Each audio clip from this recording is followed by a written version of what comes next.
Award award award বাংলাদেশের award একটা common জিনিস। প্রতিদিনই অ্যাওয়ার্ড দেওয়া হচ্ছে। কাদেরকে অ্যাওয়ার্ড দেওয়া হচ্ছে, কারা অ্যাওয়ার্ড দিচ্ছে, কিসের ভিত্তিতে অ্যাওয়ার্ড দেওয়া হচ্ছে? কখনো কি ভেবে দেখেছেন কারা অ্যাওয়ার্ড পাচ্ছে? যারা অ্যাওয়ার্ড পাচ্ছে তাদের না আছে কোনো সিনেমা, না আছে কোনো নাটক, না আছে কোনো শর্ট ফিল্ম। তাহলে কিসের ভিত্তিতে তারা অ্যাওয়ার্ড পাচ্ছে? গবেষণায় দেখা গেছে যে যত খুল্লাম ড্রেস পরে সে তত অ্যাওয়ার্ড পাচ্ছে। তারা এই খুল্লাম ড্রেস পরে সোশ্যাল মিডিয়ায় নিজেকে প্রেজেন্ট করে এবং নিজেকে তারা ভাইরাল করতে চায়, তারপরে তারা অ্যাওয়ার্ড অর্জন করে।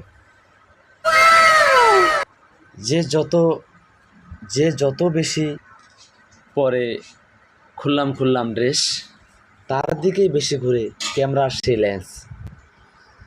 তাদের চেহারা, তাদের পোশাক স্টাইল, তাদের ফ্যাশন, তাদের মডেলিং, মানে কি বলবো, একবারে এক চাম্মাক ছালো, এক চক আর রূপায়ণিত, গুণে গুণান্বিত, সেরকম একটা অবস্থা।